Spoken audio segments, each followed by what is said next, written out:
متحد نہ رہیں تو اس وجہ سے میرے خیال میں یہ بھی ہو سکتا ہے کہ کچھ حد تک ان کے کانٹیکٹس ہیں ان لوگوں سے. دیکھنا یہ ہے کہ دونوں کے مقاصد اصل میں امریکہ بھی یہ چاہتا ہے کہ کسی طریقے سے وہاں اسٹیبلٹی آئے تاکہ وہ نکلیں, اور پاکستان تو یہ چاہتا ہے کہ وہاں اسٹیبلٹی ایسی آئے جو کہ دیرینہ ہو, اور پاکستان کے لیے جو اس وقت سخت مضر ہے وہاں کے حالات جو اتنے نقصان پہنچا رہے ہیں وہ ختم ہوں. تو اس وجہ سے یہ ایکچولی ڈفرینس اپروچ میں ڈفرینس ہے, تو کافی ڈائیورجنس ہے دونوں کی سوچ میں, اس وجہ سے یہ پرابلم کھڑی ہوئی بھی ہے.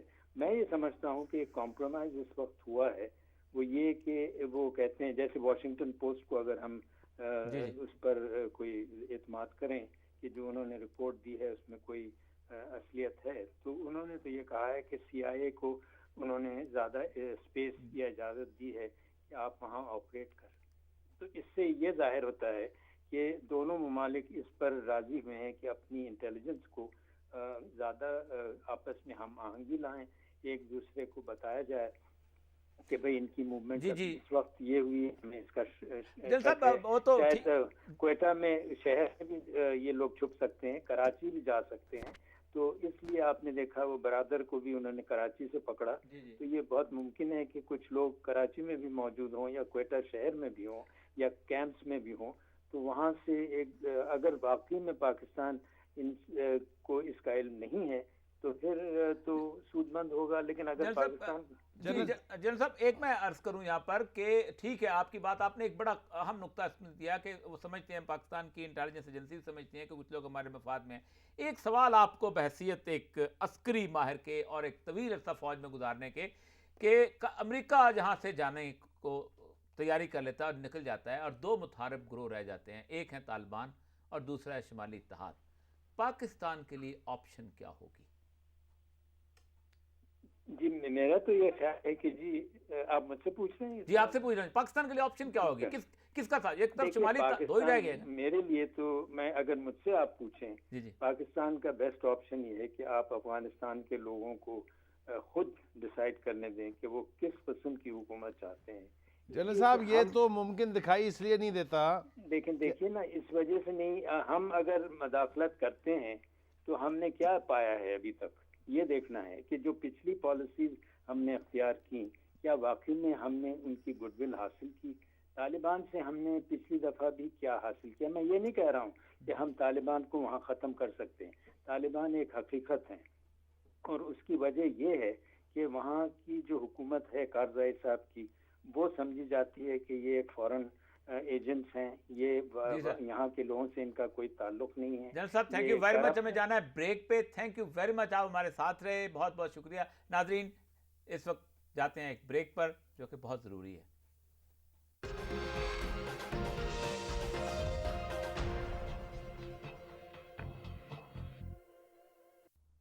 ویلکم بیک ناظرین. آج ہم بلوچستان کے مخصوص حالات میں امریکہ کی طرف سے ڈرون حملوں کو سی آئی اے کو اجازت دینا اور پاکستان کا یہ بیان کہ ہم اس کو نہیں مانتے, اس کا تجزیہ کر رہے ہیں, اور ہمارے ساتھ تجزیہ نگار تھے. آپ اس بحث کے اندر شریک ہونا چاہتے ہیں تو آپ کے لیے نمبر ہے 36284724 36284724, اور اگر لاہور سے باہر کر رہے ہیں تو 042 لگائیے گا, اور اگر پاکستان سے باہر تو 009242 لگا کے یہ نمبر آپ ڈائل کر سکتے ہیں ہمارے ساتھ اس گفتگو میں شریک ہونے کے لیے. پوہر صاحب, جنرل صاحب نے اپنی شگفتہ بیانی جو کی ہے, آپ بہت گرم تھے, میں بہت تکلیف میں ہوں اس پر, اور ناظرین سے معذرت کے ساتھ میں یہ کہنا چاہتا ہوں کہ اگر ہمارے ملک میں اس طرح کے وعدہ معاف گواہ جو ملک کے خلاف کوئی بھی گواہی دینے پر آمادہ ہیں, تو صحیح وہ آپ یہ دیکھیے کہ ایک جرنل جس کو میں اتنی تفصیل سے یاد دہانی کرا کے اورینٹیشن کر رہا ہوں ان کی, ہمارے لیے کیا آپشن ہے, وہاں ہمارے نیوکلیر ایسٹس ہیں, وہ یہ فرما رہے ہیں کہ بندے تو وہاں ہیں. نہیں, مجھے جنرل صاحب کو جغرافیہ نہیں پتا ہوگا بلوچستان کا, میں قسم سے کہہ سکتا ہوں. کراچی میں بھی ہیں. اس کا مطلب یہ ہے کہ اگر میں یہ کہوں کہ 20 پاکستان کے دشمن نیو یارک میں بیٹھے ہوئے ہیں, اسے بم مار کے اڑا دو, اس کے صفحہ ہستی سے مٹا دو, یہ کوئی بات ہے؟ مجھے نہیں سمجھ آتی کہ کب ان پاکستانی جنرلوں کو شرم اور غیرت آئے گی کہ خدا کے واسطے اللہ کے خوف سے ڈریں. آپ دیکھیں ہمارے یہاں مشرقی بارڈر پر انہوں نے کیا کیا ہے, ہماری بربادی کر دی ہے. وہ علاقہ جو ہمیشہ سے ہمارے لیے پرسکون ہوتا تھا, سیف گارڈ, ہم صبح سے شام تک وہاں اپنے بندوں کی اور اپنے فوج کی قربانیاں دے رہے ہیں, اور یہ بیٹھ کے یہاں پر یہ کہہ رہے ہیں کہ جناب بندے تو وہاں ہیں.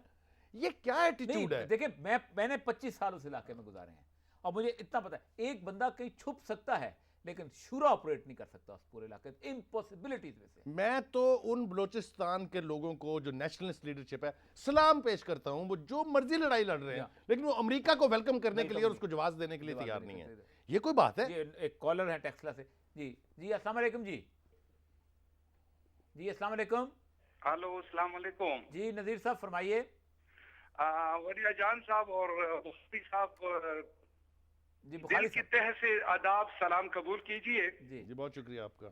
اور جو آپ لوگوں نے موضوع کو چھیڑا ہے ان کا صرف اگر آپ مجھے 2 منٹ ٹائم دے دیجئے تو جناب, میں ایک ادنا قسم کا کوئی پارٹی سے تعلق نہیں ہے, صرف ایک محب وطن پاکستانی کے ناطے. آپ فرمائیے جی, آپ اپنی بات کریں پوری. اچھا سر, بات یہ ہے کہ امریکہ ہمارے سے یہ مطالبہ کر رہا ہے کہ ابھی ہم کوئٹہ ٹارگیٹ کر لیں گے, ٹھیک ہے, کل یہ بولیں گے کہ اسلام آباد ٹارگیٹ کر لیں گے, پرسوں بولیں گے کہ یہ کراچی ٹارگیٹ کر لیں گے. تو یہ تو کب تک ہم ان کی بات میں جو ہے نا ہم مانتے رہیں گے؟ ہم سڑک جواب کیوں نہیں دے رہے؟ ہم ایک غیرتی اور ایک ایسا قوم سے تعلق ہے کہ پاکستان کا نام اللہ کی فضل و کرم سے جو پاکستان بنا ہے تو لا الہ الا اللہ کے نام پر بنا ہے. یہ کوئٹے سے بندہ کہہ رہا ہے. جی بالکل. یہ جی میں کوئٹہ سے نہیں, میں ٹیکسلا سے بول رہا ہوں. اتر آدم خیل سے ہیں, ان کا تعلق ہے, اور ٹیکسلا میں آ گئے ہیں. یہ جذبات ہونا چاہیے ٹیکسلا سے مائگریٹ ہو چکا ہوں صرف یہ فوجی آپریشنوں کی وجہ سے. جی آپ اپنی بات کریں. ہم پرامن لوگ ہیں سر. جی بالکل ٹھیک. میرے کہنے کا یہ غرض ہے سر کہ کم سے کم یہ ہماری قوم کو لوگ کیوں ایسے اندھیرے میں رکھا ہے؟ جی صحیح. یہ کیوں لوگ جو ہے نا غازی ایئر بیس اور شہباز ایئر بیس سے ڈرون حملے ہوتے ہیں؟ جی بہت شکریہ جی, بہت شکریہ جی. اب دیکھیں درا آدم خیل کا آدمی ٹیکسلا میں بیٹھا ہوا, اس کو پتہ ہے, اور وہاں سے مائگریٹ کر کے آیا آپریشن کی وجہ سے بیچارہ, ظاہر بات ہے حالات ایسے ہیں, اس کو پتہ ہے کہ کس جگہ سے ڈرون اڑ کے آتا ہے اور حملہ کرتا ہے. نام لے رہا ہے وہ ایئر بیسز کا نام لے رہا ہے, شہباز ایئر بیس کا نام لے رہا ہے. دیکھیں, اور یہ ایک اور منافقت اور ہے. 3 سال 4 سال تک ہماری حکومت مسلسل یہ کہتی رہی کہ ہمیں تو پتہ نہیں ڈرون کہاں سے آتے ہیں. گوگل نے دکھا دیے. گوگل کا اللہ بھلا کرے, اس نے پاکستانی قوم کو صحیح راہ دکھائی, انہوں نے کہا جی یہاں سے آتے ہیں, یہ کھڑے ہیں. اس کے بعد سے ابھی تک مسلسل یہ ڈینائی کر رہے ہیں. آپ مجھے یہ بتائیے کہ ڈرون کو اڑنے کی اجازت دینا یا ان کے بدنام زمانہ بلیک واٹر اور ایکسی ٹائپ لوگوں کی وہاں موجودگی میں بے پناہ اضافہ کر دینا, کیا ایک سی تباہی نہیں ہے؟ اور کیونکہ ڈرون جو ہیں وہ چپ پہ چلتے ہیں اور چپ رکھتے ہیں. آپ خود سوچیں سر کہ خود امریکن ایڈمٹ کرتے ہیں کہ اس کے اندر 85% جو ہے سیولین مر رہے ہیں. ناٹ اونلی دیٹ, ان کا اچیومنٹ ٹارگٹ از 2.5%, جو دنیا کے کسی کرائیٹیرین کے نتیجے, باقی عام آدمی مر رہا ہے. ہاں باقی سارے سیولین. اور کمال کی بات ہے, سلام ہے ہمارے میڈیا کو کہ ہم نے آج تک کوئی کیمرہ لے کے وہاں نہیں گیا اس بچے کے پاس جس کا باپ مرا ہو, اس ماں کے پاس جس کا بیٹا مرا ہو, اس بیوی کے پاس جس کا شوہر مرا ہو. اور یہ ہمارے ساتھ کراچی سے اسلم صاحب اس وقت موجود ہیں لائن پر. اسلم صاحب السلام علیکم. وعلیکم السلام. جی فرمائیے. بخاری صاحب, یہ عرض یہ ہے کہ ہمارے اگر حکمران میں آپ کو ایک چھوٹا سا ہماری وہ دادیاں وغیرہ. جی آپ بات کیجئے پلیز. جی وعلیکم السلام. جی بات کیجئے آپ. بخاری صاحب, ایک تو آپ کا بات بالکل ابھی درست ہے کہ ہمارے جنرلوں کو تھوڑا شرم آنا چاہیے کہ یہ ایسے باتیں کرے. اصل میں ان کو ڈالر ملتے ہیں, اب وہ کون ان کو روکے؟ ڈالر ملتے تو بات ہے. دوسرا عرض یہ کر رہا تھا یار, ڈالر لے کے ماں کا سودا تو نہ کریں, اپنی سرزمین کا سودا تو نہ کریں. ہاں یہ مسئلہ ہے. وہ تو خود ایک امریکی نے بھی بولا تھا, آپ کو یاد ہے اس نے کو جو جی وہ اٹارنی جنرل نے کہا تھا, ایمل کانسی کے اس کے اوپر کہا تھا. عرض یہ ہے, میں خالی یہ عرض کر رہا تھا کہ وہ ہم نے بچپن میں کسا وہ دادیاں